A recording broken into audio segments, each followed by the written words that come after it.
নমস্কার বন্ধুরা, পেজমি চ্যানেলে আমি আপনাদের আবার স্বাগত জানাচ্ছি। আমি আবার চলে এসেছি একটা নতুন টপিক নিয়ে। তবে আজকের টপিক কিন্তু কোনো পড়াশোনা নিয়ে কিছু নয়। আজকের টপিকটা হলো বিরাট সুখবর নিয়ে। হ্যাঁ বন্ধুরা, সেই সুখবর যে সুখবর আমরা অপেক্ষা করছি গত 3 থেকে 4 বছর ধরে। আর এই সুখবর আমাদের কাছে চলে এসেছে, আর এই সুখবর আমি সবার আগে শেয়ার করছি আপনাদের কাছে। তো আপনাদের দায়িত্ব আমাদের চ্যানেলটিকে সাবস্ক্রাইব করার। আর হ্যাঁ, আমাদের চ্যানেল সাবস্ক্রাইব করার সাথে সাথে আপনাদের সাবস্ক্রাইবের পাশে থাকা বেল আইকনটি ক্লিক করতে ভুলবেন না, কারণ এই বেল আইকনের মাধ্যমে আপনারা সবার আগে আমার সুখবরগুলো জানতে পারবেন। তো চলুন দেরি না করে ভিডিওটা শুরু করি। Let's go. তো নমস্কার বন্ধুরা, চাকরি প্রার্থীদের জন্য এই মুহূর্তে সবথেকে বড় ধামাকাদার আপডেট নিয়ে চলে এসেছি। ফুড কর্পোরেশন অফ ইন্ডিয়া অর্থাৎ এফসিআই তরফ থেকে প্রায় 33,566টি শূন্যপদ নিয়োগের জন্য একটি শর্ট নোটিশ জারি করা হয়েছে। হ্যাঁ, ঠিকই শুনছেন, 33,000-এরও বেশি ভ্যাকেন্সি রয়েছে। এবার ভারতের যে কোনো প্রান্তে থেকে ছেলে এবং মেয়ে উভয়ই এই পদের জন্য আবেদন করতে পারবেন। শেষবার 2022 সালে এর ফর্ম বেরিয়েছিল, আর এটা চলছে 2026। তো বুঝতেই পারছেন কতদিন ধরে এই ছাত্ররা অপেক্ষা করছিল এই রিক্রুটমেন্টের জন্য। আর এফসিআই সবথেকে বড় সুবিধা হলো এই রিক্রুটমেন্ট, অর্থাৎ এদের রিক্রুটমেন্ট যে প্রসেস রকেটের গতিতে হয়, খুবই দ্রুত গতিতে হয়। ফর্ম ফিল আপ থেকে শুরু করে মাত্র 4 থেকে 5 মাসের মধ্যে জয়েনিং করিয়ে দেওয়া হয় সব ছাত্রগুলিকে। তো সরকার এই শর্ট নোটিশ দিয়ে আপনাদের আগে ভাগে সতর্ক করে দিচ্ছে যে এখন থেকে প্রস্তুতি শুরু করে দিন, নাহলে কিন্তু এই চাকরি আপনার হবে না। তো আজকের ভিডিওতে আমরা এই নিয়োগের যোগ্যতা, বয়স, স্যালারি ও এক্সাম প্যাটার্ন নিয়ে একদম বিস্তারিত আলোচনা করব। আর যদি আমি কোনো ইনফরমেশান দিতে ভুলে যাই তাহলে কিন্তু আমাকে কমেন্টে অবশ্যই জানাবে, আমি পুরো ইনফরমেশানটা দেওয়ার চেষ্টা করবো। কারণ আমি চাই এই ভিডিও থেকে আপনারা A to Z খবর জেনে নেন এই এফসিআর ব্যাপারে। তো প্রত্যেকটা প্রশ্নের উত্তর আপনাদের একটা একটা করে দিব। তো চলে যাই প্রথম প্রশ্নতে। তো প্রথম প্রশ্ন হলো এফসিআই আসলে কী এবং এখানে কি কাজ করতে হয়। তো এই প্রশ্নের উত্তর হলো, সহজ ভাষায় বলতে গেলে আমাদের দেশের সরকারি খাদ্যশস্য বা রেশন যেখানে মজুদ ও স্টোর করে রাখা হয় সেখানে হলো ফুড কর্পোরেশন অফ ইন্ডিয়া। সেটাই হলো ফুড কর্পোরেশন অফ ইন্ডিয়া। এই বিশাল স্টোর বা গুদামগুলিতে প্রতিদিন কী পরিমাণ খাদ্যশস্য আসছে, কতটা মজুদ থাকছে, তাগুলো কি 100% জেনুইন কি না, এই সমস্ত A to Z বিষয়ে তদারকি করাই হলো এফসিআই কর্মীদের মূল কাজ। এখানে মূলত দুটি বড় ক্যাটাগরিতে নিয়োগ করা হয়ে থাকে। এক নম্বর হলো ম্যানেজার ক্যাডার, আর 2 নম্বর হলো assistant grade 3 cadre. Manager cadre কী কী, যেমন ধরেন general manager, depot manager, movement manager ইত্যাদি ইত্যাদি। আর অ্যাসিস্ট্যান্ট গ্রেড 3 ক্যাডার কি, যেগুলো যেমন ধরো ডিপোর্ট, জেনারেল, মুভমেন্ট, অ্যাসিস্ট্যান্ট এবং স্টেনোগ্রাফার গ্রেড 2, গ্রেড 3, যে হোক নানা রকম রয়েছে। তবে আমাদের সূত্রে জানা যাচ্ছে এখনই যে জেনারেল ম্যানেজ এবং ডিপোর্ট জেনারেল এবং মুভমেন্ট অ্যাসিস্ট্যান্ট এই কয়টিই মাত্র এসেছে এবার। যে হোক, তো এবার আমরা চলে যাই শিক্ষাগত যোগ্যতা, বয়স ও বেতন নিয়ে, যেটা মেন বিষয় আমাদের ছাত্রদের, কারণ বেতনই হলো সবথেকে বড় মোটিভেশন আমাদের চাকরির। তো চলে যাই 1 নম্বর, শিক্ষাগত যোগ্যতা কি। এফসিআইয়ের এই পদগুলোতে আবেদন করার জন্য আপনাকে ন্যূনতম গ্র্যাজুয়েশন বা স্নাতক পাস হতে হবে। সেটা যে আপনি যে কোনো স্ট্রিম থেকেই করতে পারেন, সে আর্টস হোক কি সায়েন্স হোক কি কমার্স হোক, প্রার্থীরা এখানে এলিজিবল, কোনো অসুবিধা নেই। তবে হ্যাঁ, আমি আপনাদের জানিয়ে দিই কিছু কিছু পদ আছে যেগুলোতে 12 পাশে হয়, কিন্তু সেই পদগুলো এবার আসেনি। তো যাই হোক, চলে যাই আমরা 2 নম্বর প্রশ্নতে আপনাদের, যে বয়স সীমা কত। যারা সাধারণ প্রার্থী অর্থাৎ আনরিজার্ভ ক্যাটাগরি, তাদের জন্য বয়স হতে হবে 18 থেকে 28 বছরের মধ্যে। তবে সরকারি নিয়ম অনুযায়ী তোমরা আশা করি জানো যে ওবিসি প্রার্থীরা 3 বছর ছাড় পায় এবং SC STরা 5 বছরের ছাড় পেয়ে থাকেন। তো এটা কীভাবে হবে তাহলে, অর্থাৎ বলতে পারি ইউআররা হবে 18 থেকে 28, আর ওবিসিরা হবে 18 থেকে 31, আর আর SC STরা হবে আরও 5 বছর তোমরা বাড়িয়ে নাও, 8 5 13, মানে অর্থাৎ হবে 33 বছর। 18 থেকে 33 বছর বয়স হলো SC ক্যাটেগরিরা। তো এবার হলো অ্যাপ্লিকেশান ফিস কত। জেনারেল, ওবিসি এবং EWS প্রার্থীদের জন্য আবেদন ফি হলো 500 টাকা। অর্থাৎ জেনারেল, ওবিসি বা EWS প্রার্থীদের কোনো ছাড় পাচ্ছে না, একমাত্র শুধু ছাড় পেয়ে যাচ্ছে SC ST এবং প্রতিবন্ধী অর্থাৎ PWD সার্টিফিকেট যাদের আছে তাদের কোনো আবেদন ফি লাগবে না। তারা, হ্যাঁ শুনতে পাচ্ছেন, ঠিকই শুনতে পাচ্ছেন আপনারা, 0 টাকায় তারা আবেদন করতে পারবে। আর SC যারা OBC, EWS এবং জেনারেল, তাদের 500 টাকা খরচ লাগবে। আচ্ছা, এবার হলো স্যালারি। তো এখানে তোমরা জেনে খুবই খুশি হবে যে এফসিআই এর সব থেকে আকর্ষণ জিনিসই হলো এদের স্যালারি স্ট্রাকচার। কেন? এফসিআই বেতন কিন্তু দুর্দান্ত। আপনি যদি অ্যাসিস্ট্যান্ট পোস্টে জয়েন করেন, অ্যাসিস্ট্যান্ট মানে সবথেকে নিচু পোস্টে আপনাকে বলছি, অ্যাসিস্ট্যান্ট পোস্টে জয়েন করেন, তাহলে তো শুরুতেই পায় আপনি 60,000 টাকা পাবেন। আর যদি আপনি ভাগ্যক্রমে ম্যানেজার পদে বা নিজের কষ্টের মাধ্যমে এই ম্যানেজার পদের চাকরি পেয়ে যান, তাহলে আপনাদের স্টার্টিংয়ে আপনাদের স্যালারি হবে 90,000 টাকা। তো এবার ব্যাপারটা হলো সিলেকশন প্রসেস কী এবং পরীক্ষার সিলেবাসটা কী। আচ্ছা, এখানে কোনো ইন্টারভিউ বা জটিল স্কিল টেস্টের ঝামেলা নেই, নির্দিষ্ট কিছু পদ ছাড়া। অর্থাৎ কিছু পদ আছে যেখানে ইন্টারভিউ এবং কিছু স্কিল লাগে, কিন্তু বেশিরভাগটাতে নেই, আর এবার কাজে এসেছে সেগুলোতে প্রায় নেই। আচ্ছা, তো আপনাকে মূলত দুটি ধাপ পার করতে হবে, একটা হলো ফেজ 1, একটা হলো ফেজ 2। তো দুটি পরীক্ষাই হবে সিবিটি পরীক্ষা, অর্থাৎ সিবিটি অর্থাৎ হলো কম্পিউটার বেসড টেস্ট। আপনি কম্পিউটারের মাধ্যমে পরীক্ষা দেবেন। যারা সেন্ট্রাল পরীক্ষা দিত তারা সবাই আশা করি জানো। যে হোক, প্রশ্নগুলি আপনার ইংরেজি ও হিন্দি দুটি ভাষাতেই পেয়ে যাবেন, কোনো চিন্তা নেই আপনাদের। তো ফেজ 1 কি? ফেজ 1 হবে, ফেজ 1-এর এক্সাম প্যাটার্নটা আগে সবার আগে বলি। এটি একটি স্ক্রিনিং টেস্ট, যেমন আমি আগেই বললাম, যেখানে 4টি বিষয়ে মোট 100 নম্বরের পরীক্ষা হয়। প্রত্যেকটি সেশনের জন্য আপনি 20 মিনিট করে পাবেন এবং মোট 90 মিনিট টাইম দেওয়া হবে।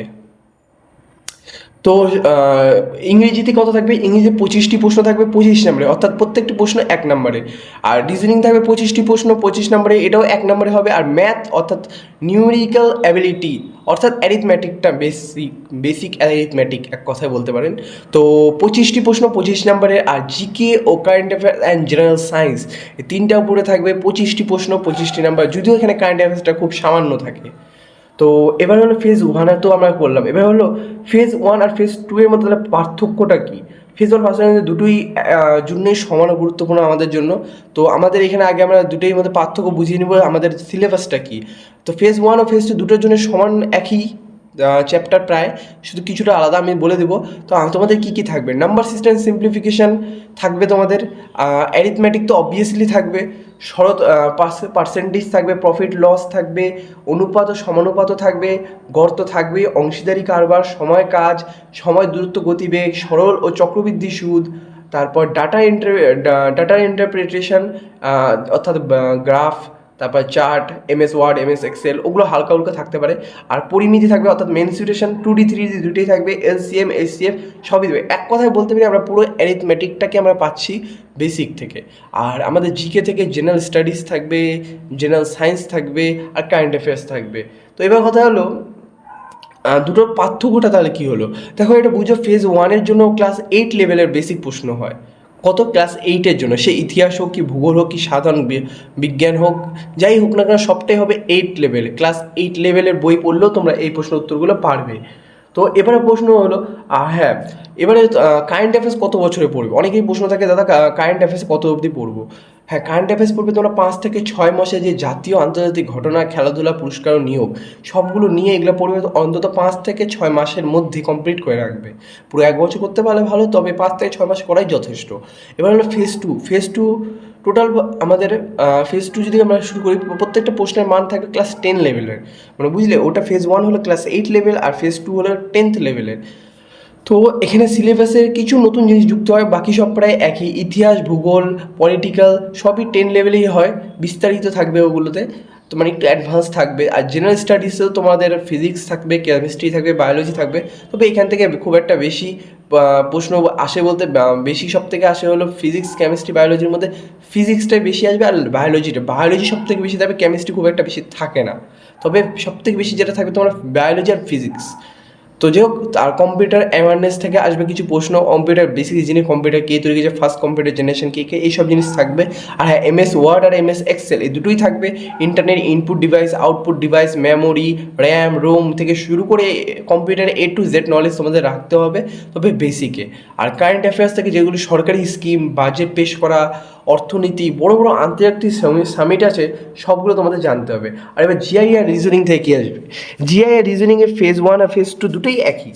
পাজেল থাকবে, সিটিং অ্যারেঞ্জমেন্ট থাকবে, তারপর তোমাদের ডে মান্থ বেস অর্থাৎ কী বলে ক্যালেন্ডার থাকবে, লজিক্যাল রিজনিং থাকবে, কোডিং ডিকোডিং থাকবে, অ্যারিথমেটিক বলছি ডাইরেকশন টেস্ট থাকবে, ব্লাড রিলেশন থাকবে, তারপর আর সেরকম কম্পিউটার তো বললাম, হ্যাঁ অর্ডার র্যাঙ্কিং থাকবে। এবার হলো ইংলিশ থেকে কী থাকবে, ইংলিশ যেমন প্রত্যেকটা এক্সামে থাকে ওরকমই গ্রামার তো অবশ্যই থাকবে, ইরর ডিটেকশন থাকবে গ্রামার থেকে, error detection, sentence improvement, fill in the blanks অর্থাৎ preposition, tense, article, a and the, এইগুলো থাকবে। আর ভোকাবুলারি থেকে সিনোনিমস, অ্যান্টোনিমস অবভিয়াসলি থাকবে। তারপর idioms, phrases, one word substitution, যেটা ওয়ান ওয়ার্ড সাবস্টিটিউশনগুলো একটু হার্ড হয়, একটু ভালোভাবে দেখতে হবে। আর রিডিং কম্পিটিশন থাকে, ক্রস টেস্ট থাকে, প্যারা জাম্পার্স থাকে। আর হ্যাঁ তোমরা আমি যদি এগুলো বাংলা মানে না দেখো জানো তো ওখানে লেখা আছে সব, তোমরা পড়ে নিতে পারো। আর তোমরা যদি চাও এই ফ্রি পিডিএফটাও পেতে অসুবিধা নেই, আমাকে কমেন্ট করবে, আমি পুরো পিডিএফটা তোমাদের প্রোভাইড করে দেবো। এবার প্রশ্ন হলো আমরা কাট অফ কত গেছিলো। তো এই এক্সামটা দেখো 2018 সালে আমি কাট অফটা নিয়ে এসেছি। তোমরা ফেজ 1-এর কাট অফটা দেখতে পারো, এই যে এটা হলো ফেজ 1-এর কাট অফ। আর এই কাট অফটা কিন্তু পুরোটাই 100 উপরে নির্ভর করে, তো পরীক্ষা কিন্তু 100-তে হবে ফেজ 1-এ, আর ফেজ 2 হবে 120-তে।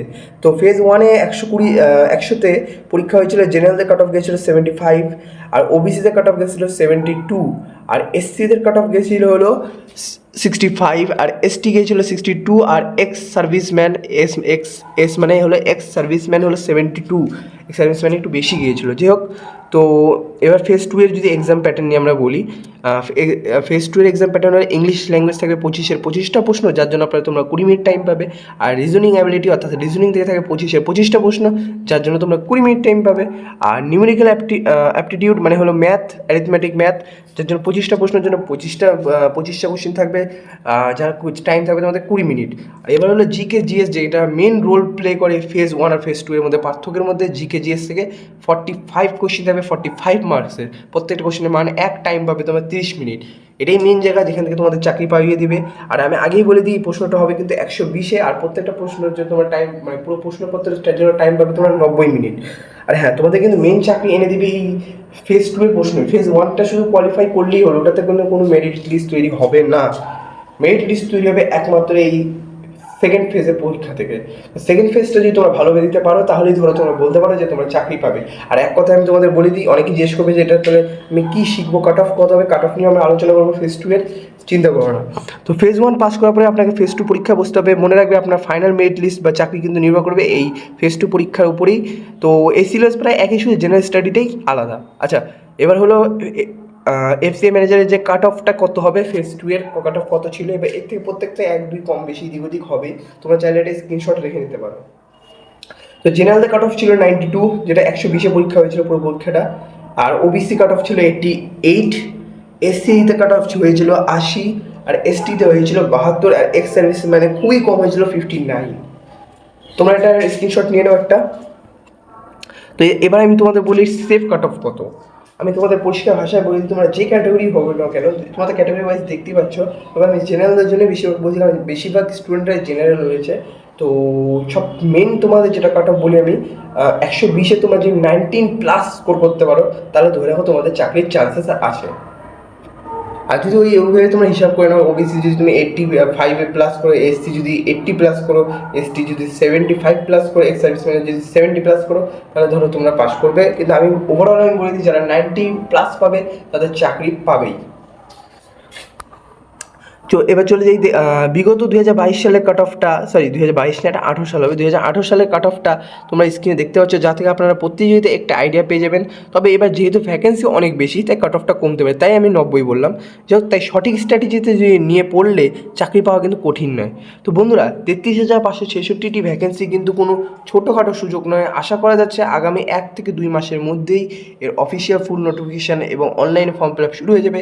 তার গত 1 মাস 2 মাস পরেই পরীক্ষা শুরু হয়ে যাবে, তার 1 মাস পরে আবার রেজাল্ট বেরিয়ে যাবে। অর্থাৎ ওভারঅল আমি বলি যে 4 থেকে 5 মাসের মধ্যে আপনারা জয়েন করে যাবে, যদি আপনারা এই পরীক্ষাটা ক্লিয়ার করতে পারেন।